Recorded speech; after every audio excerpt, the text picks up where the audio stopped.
Hey there, you're watching Bare Knuckle Binder. Welcome to the channel. I have been meaning to make this video for a couple years now. I made a video like this, kind of like an overview of the truck, once I got it home from California, after I got out of the junkyard. Drove it all the way home to Texas. Some of you might have been following then. Anyway, if you want to go back and see that video, I will put it up in the corner. But anyway, I want to go through and just basically give an overview of the S-160 4x4, also known as Della, and just see where it's at, how far I've got on the progress of it, and what my challenges are at this point. All right, Della is a 1956 International Harvester S-160 4x4.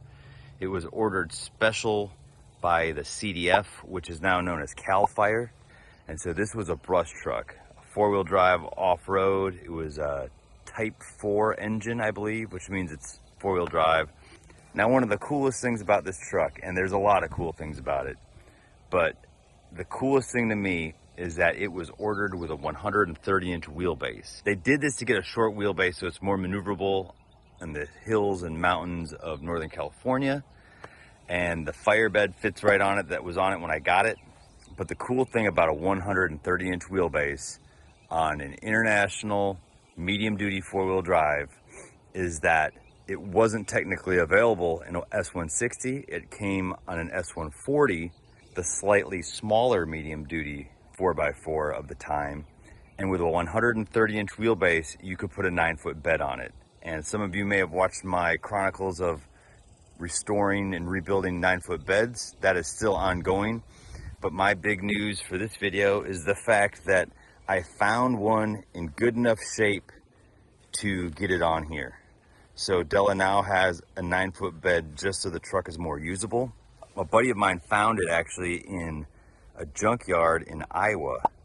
And the crazy thing about this one is that it actually had dually fenders. And if you just watched a few videos back, you saw that I pulled out a 9-foot bed with dually fenders out of Canada.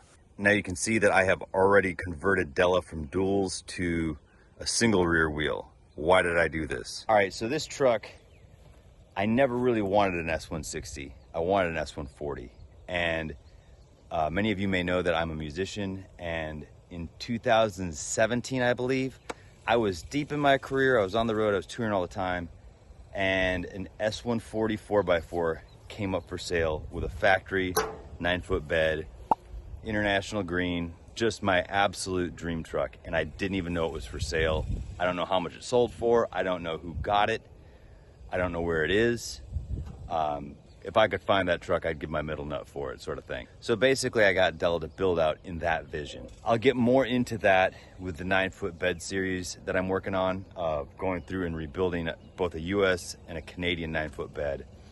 But first, only what really pertains to this truck right now, with like the whole update on it, I'll tell you that with a single rear wheel, medium duty 4x4 trucks from the factory still had dually fenders. They still installed the dually fenders on those trucks, even if they're a single rear wheel. So I have to go through those dually fenders that I got in Iowa and restore those. The problem is that somebody cut them flush with the bed. So that's gonna take some patchwork, you know, and just figuring it out. I didn't have time to do that because I just wanted to get this bed on here. Once I get the bed restored for Della, this particular 9-foot bed will go onto my 9-foot bed trailer frame, which is just the rear end frame of a 1950 L130. So, cool bed. Didn't have a tailgate, so actually I got this tailgate from my buddy Alex West. I talk about him all the time. He's in Grand Junction, Colorado. So when I was driving Della across the country, he had this tailgate. It's got its issues. It needs to be patched up, and actually this tailgate's probably at the point that just cutting out the logo and welding it into a new tailgate might be the best option. However, it's working for now. So she's tall, real tall in the back. So, I mean, this here, let me show you how tall this is. I'm 6 foot. This is tall. Now, you may have noticed when I was talking just a little while ago that the inside of this bed is actually yellow. When I got this bed, it was yellow, but I saw red, as you can see, red peeking through there. Now, I thought, that's pretty cool. It's a red bed with yellow paint on top of it. I'll get some oven cleaner and carefully strip this yellow paint off the red. And then I'll have a red patinaed bed to match the patinaed cab, you know, and buy myself some time. Wrong. The red paint underneath the yellow is actually on top of the factory green paint, which this bed originally was. And it turns out that the yellow paint was pretty tough. International green paint is pretty tough, but that red paint, that layer of red paint, turns out that was about as thin as angel whiskers, and that stuff just came off immediately. So I had a yellow and red bed. As soon as I started trying to take that paint off, I had a green bed. So it looked pretty gnarly, so I just took it down to bare metal all around on the outside, patched a few holes in it, and then painted our harvester red. I just used rattle can that I got at Tractor Supply. That's one reason the cab and the bed don't really match. Della, the cab, you know, this stuff here that the CDF had painted red, they actually painted it at the factory, International did. And I have the line setting ticket for this truck because it was attached to the sun visor like S-Series trucks typically are. And it's a GM color. And I think they did that because it's just the standard color that they were painting the trucks for the CDF. And it was called Swift Red, which is a GM color. So Della's cab is faded Swift Red, and the bed is now bright Harvester Red. So the thing is, if I go with linseed oil like I've done before on the cab, it gets pretty close. And here's a picture. It's pretty close. It actually looks really good. I've had some bad luck since I put the bed on. I did this in January. I've had some tough luck with getting the linseed oil to really take because I didn't have any really hot days with no wind when I was doing it. Now that we're in the middle of summer though, it'll be some good weather for the linseed oil, so it'll kind of match the bed better going forward through the year.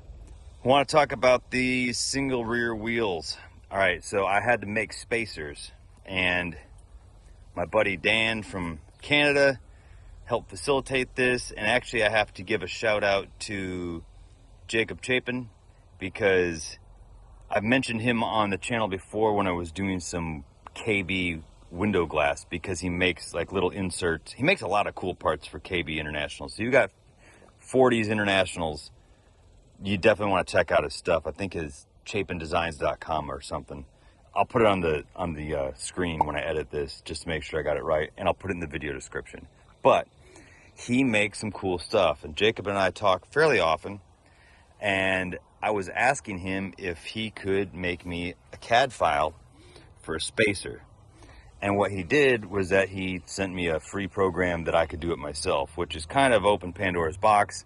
Anyway, this is my very first CAD design, and it works. So, I mean, that's awesome, right? The problem with it, I didn't know if aluminum would be strong enough, but apparently it is. I mean, because I've driven this truck already hundreds of miles on these singles.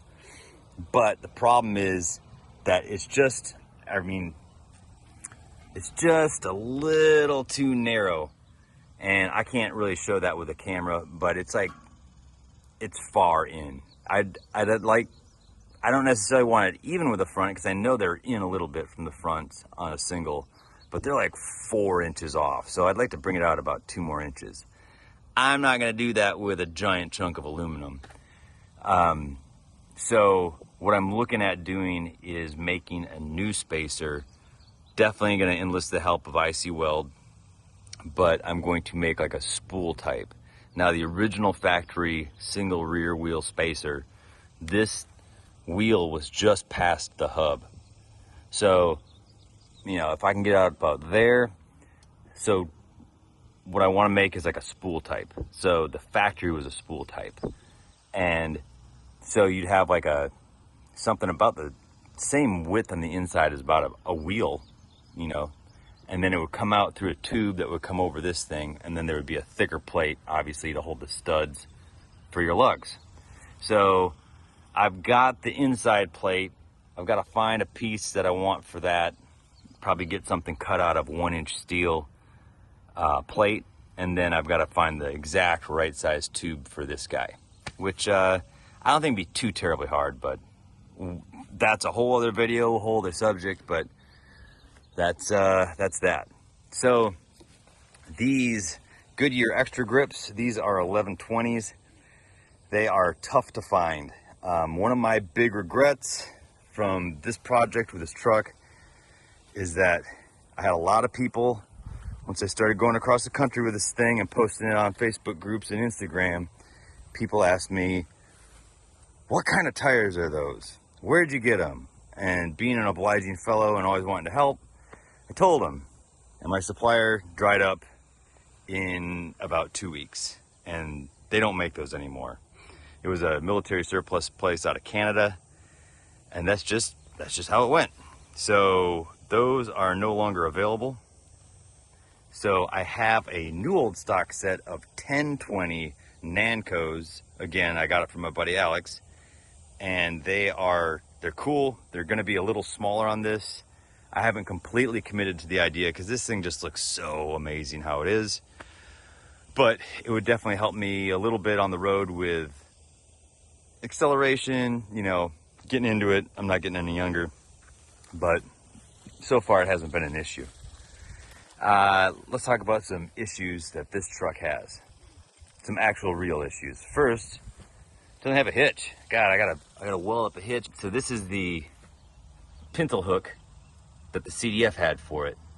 And you can see that the frame doesn't actually reach out all the way to here because it actually ended there. So my plan is to cut it here. I have metal bent to the exact frame dimensions, and then I have inside slip. So it's basically gonna be an inside frame, doubled frame.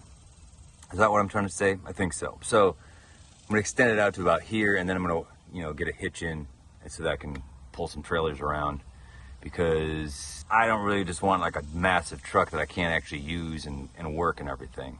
So that's one issue this has that I have to get sorted out, but that's a pretty easy one. All right, another issue this thing has. This has a vacuum leak in it somewhere that I have not been able to track down yet. I believe it's at least got one in the vacuum system beyond the manifold, where, you know, the vacuum reservoir is here, hydrovac's on the other side. There's a leak somewhere. When you stop the truck, you can hear it leak down. You can watch it leak down on the gauge. There's also, I think, worn throttle shafts on the carb. I guess it's kind of an easy fix. It's just annoying because you got to pull the carb and get it machined and all that. So with that vacuum leak, it idles fast and it runs out of vacuum once it sits for, like, I don't know, maybe within 10 seconds it all leaks down. Problem I've had since the beginning. This is a Timken T32 transfer case. All the 56 and earlier medium duty 140 and 160 series trucks had this transfer case. In 57, I believe, they changed over to the Rockwell 223, which is basically, I believe, an updated version. Rockwell bought Timken, or at least the division that made the transfer cases, around 57, so that changed over. This one, when I bought this truck, I shifted it. I remember being in the junkyard and shifting this thing into high range, because it was in low range. I shifted it into high range, and it has forever been in high range ever since. And I can't get it back into low range. That's a problem.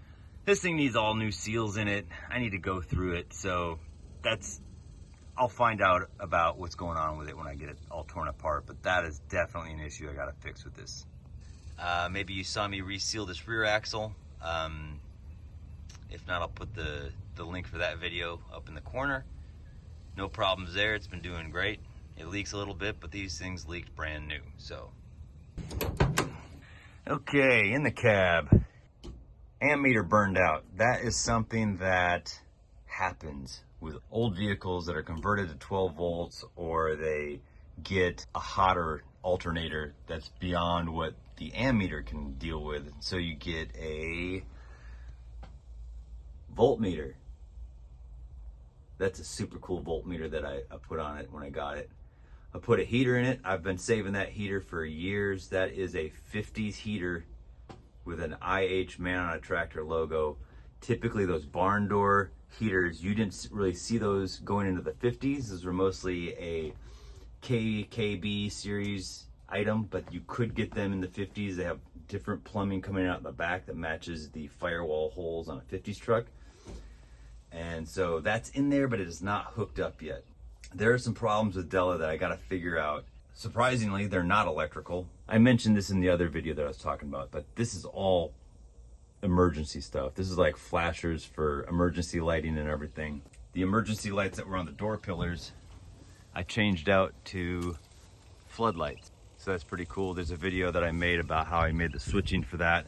It's this switch right here. If you pull out the first position like it is right now, then those floodlights come on with the high beams. And if you pull it out all the way, they're just on. And if you push it in all the way, obviously it's off. That there is the beacon light on top. Works great. That is actually the first thing for this truck that I fixed when I got all the parts for home to Texas. These two are unassigned right now. I have to go through and get those fixed. However, I have a request for anybody watching this. If you see these little old 1950s labels, they look like they've been made with like a label maker, and they're riveted on with tiny rivets, and they've got this little border. Very cool, right? I don't know how those were made. I'm guessing there was some type of label maker. If anybody can tell me where to get a label maker to make labels like that, I will send you a free t-shirt, a free bare knuckle binder t-shirt, or even a hoodie. There's a little incentive, call to action. Help me find a label maker like that. Anyway, the switch panel, I'm gonna be redoing that at some point. It's not a really big issue to me. I don't have more switches to go on it yet, you know, but I would like to relabel it with proper labels for stuff that's actually on the truck now. As far as electronics, this thing will be replaced by one of my first aid boxes. I'm about to start an entire series on 12 volt conversions and how to wire up these trucks to have them be dependable. I figured this would be a good place to start. I've also got to wire up that wrecker, that Coleman 4x4 wrecker I have in Wisconsin. So if you got any questions about wiring or 12 volt conversions, start posting them or sending them to me, because I'll include it in those videos. Upholstery job that I did it quick out of spare material. It's all right. I used foam in this, and everyone's got their own way of doing it that does it. Obviously, this was like, I don't know, this is like really kind of stretchy fabric. I don't like it. I like the harder vinyl, more like these came with. And honestly, I did this seat around that time. I also did Claudette's seat, the Coleman L122. That one, the L122, that seat is the most comfortable seat out of all the trucks. Jess and I both agree that when you sit on that seat, it feels like as comfortable as sitting on a living room couch. That seat, what I did differently, instead of using foam like this, which is, I mean, it's fine, it's comfortable, it's better than sitting on springs, but I used cotton batting, which is basically cotton stuffing. And you can get bales of this stuff for like 50 bucks. Way cheaper than foam. It is way more comfortable. I just used the original stuff and I just flopped it on top of the Cordura, covered the thing with the vinyl, which is way better than this vinyl. I'll never get this again. All my seats from now on that I recover will be cotton batting with, you know, hopefully stouter vinyl than that. All right, so I said that Della's got a problem. Della has a huge problem. It is running hot all the time. Like, if you run it, it's gonna get hot. And when you shut it off, it boils over. None of my other trucks do this. There's a few things. First off, the vacuum leak, that's gonna make the mixture a lot leaner. So that's going to make it run hotter. Two, I've swapped water pumps on it and kind of got the same thing. but I didn't switch it to a known good water pump. So I want to get the water pump rebuilt or replaced. Another thing that these have that you want to keep an eye on is that on the exhaust manifold, they have basically a preheater valve. When these things fire up, it kind of there's a spring on it that's heat activated, and it kind of holds, you know, it shut against the exhaust. So it warms up the bottom of the intake. So this thing, you know, technically it heats up faster. That spring can either wear out, go bad, fall off, you know, rust off, whatever. And sometimes those valves get stuck shut. This valve is not stuck shut. I wired it open and it still runs hot. I was flirting with the idea of just taking that valve out, you know, just removing, there's a shaft and there's like just this basically butterfly valve. I was thinking about taking that out, but when it's open, it kind of blocks off the intake manifold. So when it's open, it actually helps it run a little cooler. And it helps your carb from boiling over, which also this will do. It will boil the carb over, it'll boil the radiator over. The radiator is a brand new, or at least like a couple year old aluminum radiator. It's been doing it the whole time I've had it. I've had the head off this thing. I've changed out all the freeze plugs. I cleaned out the block as best I could. One problem the block does have, it has a drain plug that is rounded off. You can't grab it, it's stuck. I've got to drill it out and, you know, extract it and all that stuff. Maybe if I get that done, like a bunch of sediment will come out of the bottom. So basically, I've got to get that plug out. I've got to flush the block and put a new water pump on it. And maybe we'll get it to run a little bit cooler. Spotlight, I had it working. It stopped working, so the switch went bad in the spotlight, so I've got to change it over. In the last couple of years, I got about 150 feet of brand new cable. Works awesome. Pour my used motor oil on it to keep that cable from rusting too bad. Looks like I might start doing that to the chain as well. What else we got? I have built a snowplow setup for this thing, and I've got tire chains for it. And you may say, well, this thing is living in Texas. What do you need that for?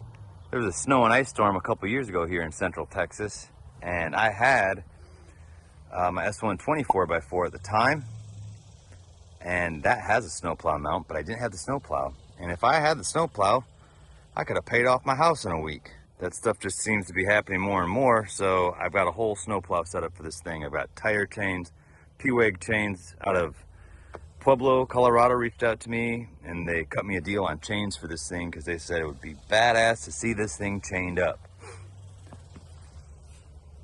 There's a chain sitting up there. The lights. This works great. This works, and this works too, but I just have wires run to them. If I add power to them, they light up. So I've got to figure out what I want to do with those. This one's an amber light. I don't know if it really shows up in the video too well. That one's amber, and that one's obviously clear. I don't really know what I want to do with them. I don't want to get rid of them because I think they look great. I've also got to paint the inside of this bed. It's a little embarrassing. Honestly, I thought the rest of this paint would probably chip off because, you know, throwing scrap metal or whatever into this truck. But I haven't been running errands with this truck and doing chores with it like I thought I would, you know, having the bed on it, just because I'm fighting this heat issue. So I've got to try stuff with the water pump. I've got to try to flush that block out some more. I've messed with the timing. I've done all kinds of things with this thing to kind of combat that heat, and actually hooking up the heater will probably help too, because it'll give that water somewhere to go. This truck did not come with a heater from the factory, which is pretty rare to see that, especially with something that was living in the foothills of the Sierra Nevada in Northern California. Well, actually, that's where I got it. I found out that this truck was originally stationed in, oh, now I can't think of the name of this place. It's the furthest northernmost CDF output in California was where this truck was stationed, and I was on a CDF page on Facebook for CDF memorabilia, and I actually think I contacted a guy who remembered driving this exact truck. That's pretty crazy.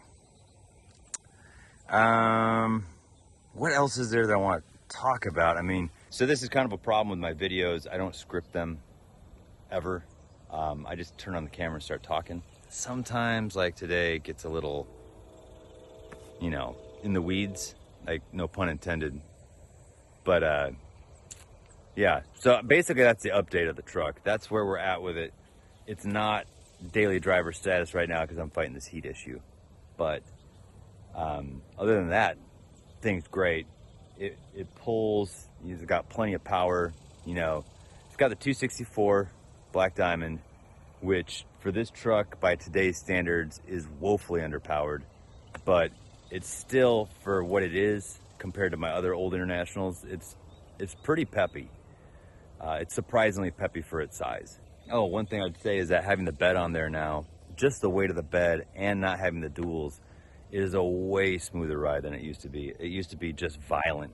If you ran over train tracks any more than like 5 miles an hour, this thing would throw you up into the ceiling. So basically, water pump, clean the block, start going through and really cleaning up the electrical. Those are the plans right now, the first plans, then moving on to wheel spacers, hitch, dropping the transfer case, and rebuilding that. So all cool things, but the truck's, you know, getting better and better all the time. Obviously, once I got it home, I started dealing with the Coleman project, and so this kind of went on the back burner a little bit. But now, you know, I'm kind of catching up on all my truck projects, so more on this. I've got a lot of stuff with a wrecker coming up. I've got stuff with the M5H6 coming up, and back to Mr. Neef's truck. So the B120 4x4, I'm about to pull the motor on that thing. The Evapor Rust worked wonders on it, but unfortunately I've been so busy with other stuff that, you know, I gotta get back to it. But that said, thanks for watching. Oh yeah, also the C1, the 36 C1, I've got tons of stuff coming up with that. So there should be at least one video a week moving forward from here on till at least the end of summer. Any video requests, I had a request for a KB oil pump rebuild video. That will be coming up very soon because I have a project that I've been threatening to do for a long time, just haven't got around to it, is a KB full flow oil filter conversion. So that I'm gonna try to get done by the end of July. But to do that, you really need to make sure that your pump is like all the way perfect, because once you go to full flow, that pump has got to do its job. So anyway, thanks for watching. Like and subscribe if you don't mind, and I will see you in the next video.